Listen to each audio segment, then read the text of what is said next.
यहाँ पर जिस तरह से सेबी का एक प्रपोजल आया है और म्यूचुअल फंड्स और ब्रोकर्स को एक्सपेंस रेशियो और तमाम पहलुओं पर अलग अलग जो है प्रपोजल्स के तहत बातें कही गई है, इसी पर विस्तार से बात करते हैं। क्योंकि अगर आप भी म्यूचुअल फंड में निवेश कर रहे हैं तो आपके लिए ये निवेश अब कितना सस्ता हो जाएगा, किस तरह से आपकी कॉस्टिंग म्यूचुअल फंड में निवेश करने पर बदलेगी। संदीप बागला, सीईओ ट्रस्ट म्यूचुअल फंड, हमारे साथ जुड़ गए हैं। संदीप, हाय, आफ्टरनून, स्वागत है आपका। निवेशकों के लिहाज से इस खबर को हम समझना चाहेंगे, तो जो ओवरऑल सार है, पहले तो हम इस पर ही बात करना चाहते हैं, जहां पर एक्सपेंस रेशियो मेरे ख्याल से heart of the issue, heart of the proposal Sandeep यही होगा। Expense ratio, GST, STT, CTT, stamp duty जैसे टैक्स अब शामिल नहीं होंगे। ये खबर आपके लिहाज से एज अ फंड हाउस भी हमें समझनी है और साथ ही निवेशकों के लिहाज से भी समझनी है, दोनों एंगल दीजिए। गुड आफ्टरनून कविता। तो ये देखिए, काफी सालों से बात चल रही है कि म्यूचुअल फंड्स में जो ग्रोथ हुआ है, जो कॉर्पस बढ़ा है, नए इन्वेस्टर्स जुड़ रहे हैं, नए फोलियोज बढ़ रहे हैं, तो जो नियम कानून हमने बनाए थे, सेबी ने बनाए थे बहुत साल पहले, और वो जो कॉस्ट स्ट्रक्चर था उसको कम करना है। निवेशकों के बिहाफ में हमें उनका कॉस्ट और उनका रिटर्न बढ़ाना है और उनके कॉस्ट कम करने हैं। इसी के तहत आई थिंक सेबी ने कंसल्टेशन पेपर फ्लोट किया है, जिसमें उन्होंने सजेस्ट किया है कि 15 से 20 बेसिस पॉइंट आप अपनी फीस कम कर दीजिए और कुछ एक्सपेंसेस जो आप चार्ज कर रहे थे, टोटल आप जो एक्सपेंस रेशियो था उससे आप उसको बाहर कर सकते हैं। तो इससे ऐसा उम्मीद लगाया जाता है। और एक चीज की है कि जो ब्रोकरेज आप इक्विटी कैश ट्रांजैक्शन और डेरिवेटिव्स में ट्रेड कर रहे थे, उसको उसमें भी आप जो मैक्सिमम ब्रोकरेज पे करते हैं उसमें भी कटौती कर दी है, काफी सिग्निफिकेंट कटौती की है। तो इससे क्या होगा कि हमारा कॉस्ट स्ट्रक्चर थोड़ा कम हो जाएगा। हम 15 बेसिस पॉइंट पकड़ के चलिए कि हम कम चार्ज करेंगे अपनी स्कीम्स में।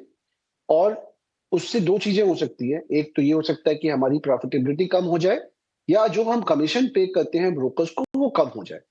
तो मेरे ख्याल से म्यूचुअल फंड्स काफी वेफर थिन मार्जिन्स में काम करते हैं, तो वहां ज्यादा गुंजाइश नहीं है कि वो ये लॉस ले सके। तो मेरे ख्याल से जब when the dust settles, तब ऐसा होगा कि जितना भी हमारा कॉस्ट कम हुआ है, जितना हम चार्ज कम कर सकते हैं, उतना ही हम डिस्ट्रीब्यूटर को शायद कम पे करेंगे, जिससे हमारी प्रॉफिटेबिलिटी बाय एंड लार्ज बरकरार रहेगी। लेकिन जो इन्वेस्टर है उसको 15-20 बेसिस पॉइंट का फायदा हो जाएगा पर ईयर। तो उनके लिए अच्छी खबर है। और ये थोड़ी सी बुरी खबर है ब्रोकिंग कंपनीज के लिए, जो हमसे ट्रेड करते थे, हमारे लिए इक्विटी ट्रांजैक्शंस एग्जीक्यूट करते थे। उनको हम मैक्सिमम 12, शायद 7-8 बेसिस पॉइंट, 9 बेसिस पॉइंट की ब्रोकरेज पे कर रहे थे। डिफरेंट म्यूचुअल फंड्स, अलग अलग म्यूचुअल फंड्स अलग अलग ब्रोकरेज पे करते हैं। तो अब वो शायद केवल 2 बेसिस पॉइंट ही हम पे कर पाए। इससे ये एक सवाल उठता है कि जो रिसर्च ब्रोकरेज हाउसेज हमें प्रोवाइड करती हैं, उस रिसर्च का खर्चा कैसे वो निभाएंगी। तो कुछ मुद्दे हैं, थोड़े कंट्रोवर्शियल हैं, थोड़े अनक्लियर हैं। तो हमारी इसीलिए जो कंसल्टेशन पेपर जारी रखा है, क्योंकि अभी भी आपका एक मत आना उसमें बाकी है। तो हम माने कि यहाँ पर जो एएमसीज हैं, फंड हाउसेस हैं, मार्जिन पर झटका लगेगा थोड़ा सा, है ना? वही कह रहे हैं आप? झटका लग सकता है, ऐसा ओके। जरूरी नहीं है। ठीक है बिकॉज हम जो काम करते हैं, हम जो फीस चार्ज करते हैं, उसमें जी। से एक बड़ा हिस्सा हम ब्रोकर्स को दे देते हैं, डिस्ट्रीब्यूटर्स को दे देते हैं। तो हम अगर कम चार्ज करेंगे तो हम पे भी कम करेंगे। तो ऑब्वियसली वहां रेजिस्टेंस आएगा डिस्ट्रीब्यूटर से, बिकॉज उनके भी खर्चे हैं। और तो वो थोड़ा आदान प्रदान होगा। बट मेरे ख्याल से म्यूचुअल फंड्स में ओवर मीडियम टर्म उनकी मार्जिन में कोई फर्क नहीं पड़ेगा। मतलब लॉन्गर पीरियड मार्जिन में आपको फर्क नहीं पड़ेगा, लेकिन एक नीजक रिएक्शन शॉर्ट टर्म के लिहाज से हम जरूर होता हुआ देखेंगे। आज के कारोबार में भी तमाम काउंटर्स में अब देख रहे हैं कि प्रेशर पड़ ही रहा है, लेकिन एग्जिट लोड पे जो 5 बिप्स जो लगता था वो हट जाएगा। और ये मेरे ख्याल से संदीप, अगर आप थोड़ा सा if you just take a step back, ये काफी समय से चर्चा चल भी रही थी। थोड़ा सा अगर इसका बैकग्राउंडर देकर भी आप समझा सके, क्योंकि ये 5 बिप्स का हटना भी अपने आप में एक इन्वेस्टर्स के लिहाज से एग्जिट लोड पर हट जाना एक अच्छा कदम है। स्कीम में एग्जिट लोड है, उसमें हिस्टोरिकली 5 बेसिस पॉइंट आप ज्यादा चार्ज कर सकते हैं। मेरे ख्याल से इसका कोई बहुत रैशनल नहीं था, कोई बहुत मजबूत रैशनल नहीं था। एंड काफी समय से ही ऐसा लग रहा था कि ये रूल चेंज होगा।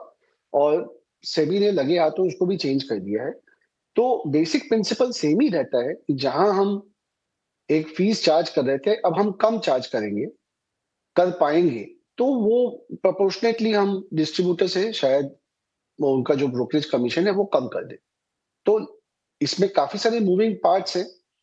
तो एक बार पता चल जाएगा जब इंडस्ट्री को कि भाई इतना हमारा फी चार्ज जो हम कर रहे हैं वो 15 बेसिस पॉइंट है कि 14 basis point, significant amount of that will be passed on to our distributors.